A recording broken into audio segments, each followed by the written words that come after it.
There is a prison that holds billions of people, yet almost nobody can see it. It has no walls, no bars, no guards, and no locked doors. Every morning, its prisoners wake up willingly. They get dressed, drive to work, earn money, pay bills, scroll through advertisements, dream about a better future, and then repeat the same cycle again tomorrow. Most of them never realize they are trapped because this prison doesn't punish you with pain. It rewards you with comfort. A slightly bigger apartment, a slightly newer phone, a slightly nicer car, just enough progress to keep you moving, but never enough freedom to let you leave. The strange part, the harder most people work, the stronger the prison becomes.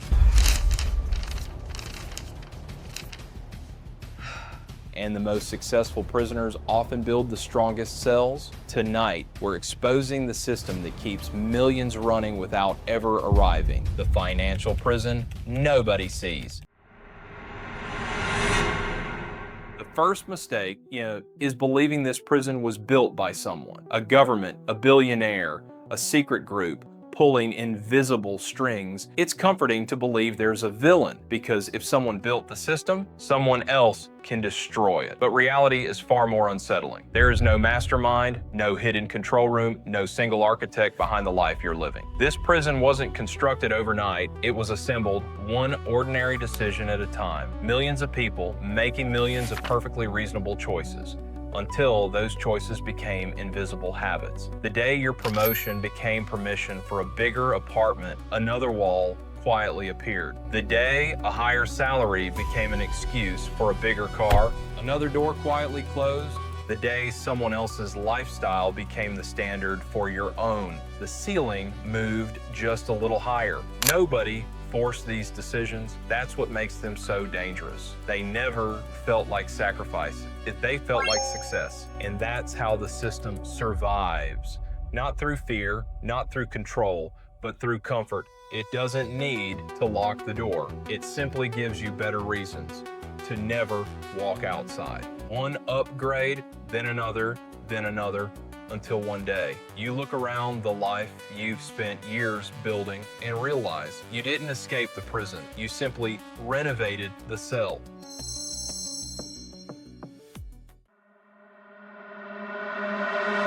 The terrifying part isn't that the prison exists, it's that it no longer needs walls. Because once a habit becomes part of your identity, the prison begins to run itself. Nobody has to tell you to spend. You want to. Nobody has to force you to compare. You do it automatically. Every advertisement, every notification, every carefully curated success story quietly whispers the same message. You're not enough. And if you're not enough, the next purchase promises that you will be. For a moment, it works.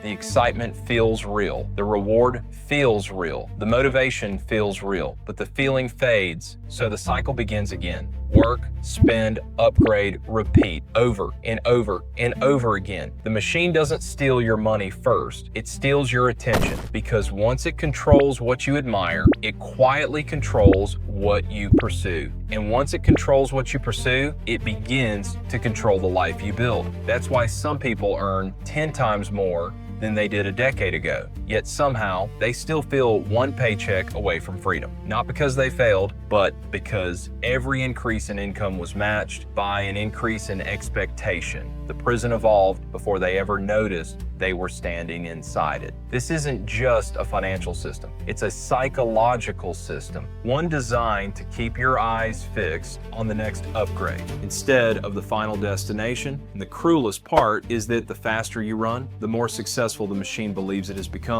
because a prisoner who never stops running rarely stops to ask, who built the path I keep following?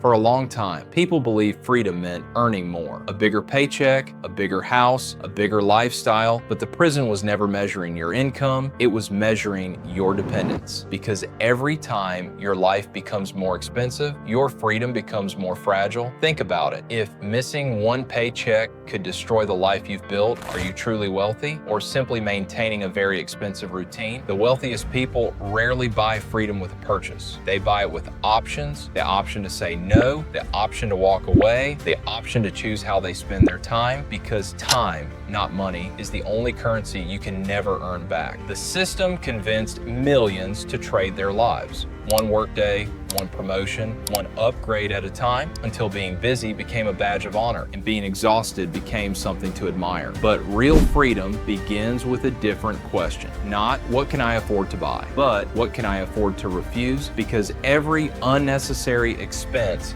buys convenience, but every unnecessary commitment sells a piece of your future. Escaping the prison doesn't begin when your salary changes. It begins the moment your priorities change, when you stop asking, how can I earn more? And start asking, how little do I actually need to live the life I truly want? That is the moment. The walls stop getting taller and the door finally becomes visible.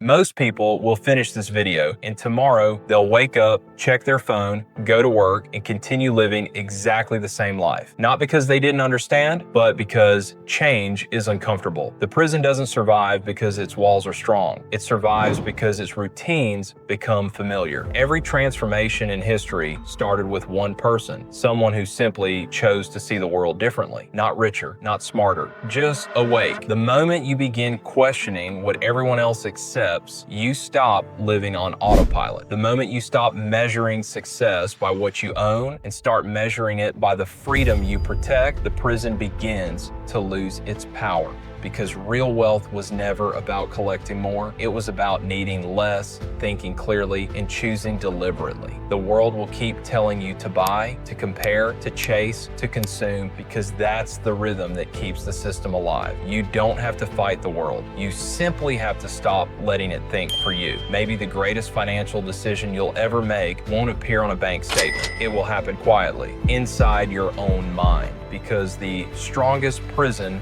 was never built around you. It was built inside you, and the key was in your hands all along. The question is, will you use it?